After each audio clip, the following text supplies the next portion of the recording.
দক্ষিণ দমদম পৌরসভার ১৪ নম্বর ওয়ার্ডে বুধবার অনুষ্ঠিত হল রাজ্য সরকারের নতুন প্রকল্প আমাদের পাড়া আমাদের সমাধান।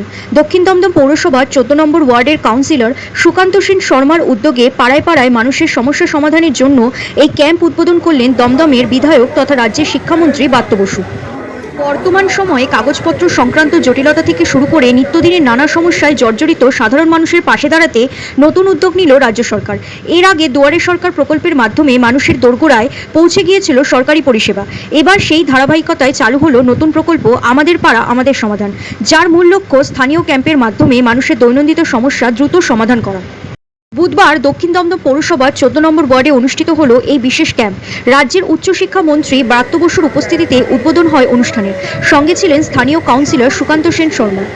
এই ক্যাম্পের উদ্দেশ্য সরকারি পরিষেবাগুলি মানুষের কাছে আরও সহজলভ্য করা, স্থানীয় সমস্যার সমাধান এলাকাতেই নিশ্চিত করা এবং জনগণের সঙ্গে জনপ্রতিনিধি ও সরকারি কর্মকর্তাদের সরাসরি যোগস্থাপন করা। ফলে কোনো সমস্যার সমাধানের জন্য আর মিউনিসিপ্যালিটি বা সরকারি অফিসে বারবার ছোটাছুটি করতে হবে না। শিবিরে উপস্থিত বাসিন্দারা জানিয়েছেন উদ্যোগটি বাস্তব সমস্যার সমাধানে বড় ভূমিকা নেবে।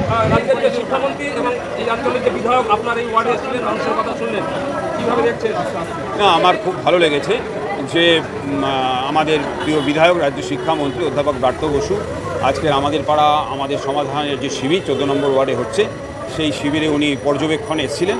এতে একজন ওয়ার্ডের কাউন্সিলর হিসেবে সত্যিই ভালো লেগেছে এবং ওয়ার্ডে যে সমস্ত মানুষ এই শিবিরে এসেছিলেন বিভিন্ন পরিষেবার জন্য, তারাও তাদের সাথে কথা বলেছেন, তাতে তারাও খুব আপ্লুত। কী কী সমাধানের জন্য লোক আসে এখানে আপনারা জানেন যে আমাদের পাড়া আমাদের সমাধান মাননীয় মুখ্যমন্ত্রীর স্বপ্নের প্রকল্প। ওনার প্রস্তাবিত প্রকল্প অনুযায়ী প্রত্যেক বুথে ১০ লক্ষ টাকা।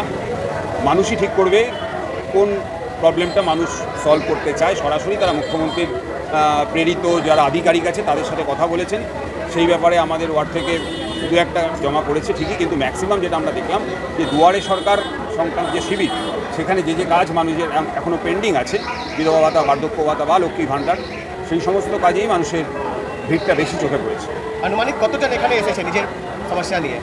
দেখুন, সেই সংখ্যাটা তো যারা কাজ করছেন তারা বলতে পারবেন, সেটা তো আমার পক্ষে বলা সম্ভব না। আপনারা যারা বিভিন্ন টেবিলে বসে আছে তাদের সঙ্গে যোগাযোগ করলে সংখ্যাটা আপনারা পেয়ে যাবেন। তবে একটা আমরা জিনিস দেখছি, আজকে এই এত মানুষ বা এই আগমনে এই সব মানুষের কিন্তু যেমনি দুয়ারে সরকারের বিভিন্ন প্রকল্প পাওয়ার প্রচেষ্টা আছে, পাড়ার সমাধান প্রকল্পে মমতা বন্দ্যোপাধ্যায়ের যে প্রকল্প সেটাতে অ্যাটেন্ড করার যেমনি প্রবণতা আছে, কিন্তু একটা অদ্ভুত জিনিস মানুষকে বর্তমানে গ্রাস করেছে, দ্যাট ইজ এই 2002-এর ভোটার লিস্ট। এইটা নিয়ে মানুষ পাগল করে দিচ্ছে আমাদের। আমি জানি না এই প্রবলেমটা কোথায় গিয়ে আগামী দিনে পৌঁছবে। SIR-এর খপ্পরে মানুষ যে রাতে ঘুমোতে পারছে না, সেটা কিন্তু আমরা প্রত্যেক দিন সকালে ঘুম থেকে উঠে দেখতে পাচ্ছি।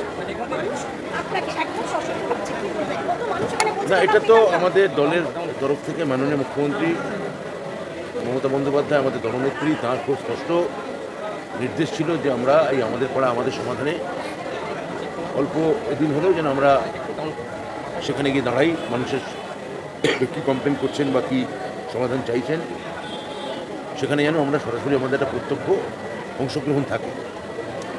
আমাদের নেতা অভিষেক বন্দ্যোপাধ্যায়ও সেইভাবেই আমাদের দলগতভাবে নির্দেশ দিয়েছিলেন। আজকে আমি আমার ১৪ নম্বর ওয়ার্ড দক্ষিণ দমদমের আমার টাউন প্রেসিডেন্ট সুকান্ত সেন শর্মা ওয়ার্ডে এসেছি এবং এখানে মানুষের সঙ্গে অনেকক্ষণ কথা বললাম, আরও খানিকক্ষণ কথা বলবো। এখানে খুব সুষ্ঠুভাবে কাজ হচ্ছে।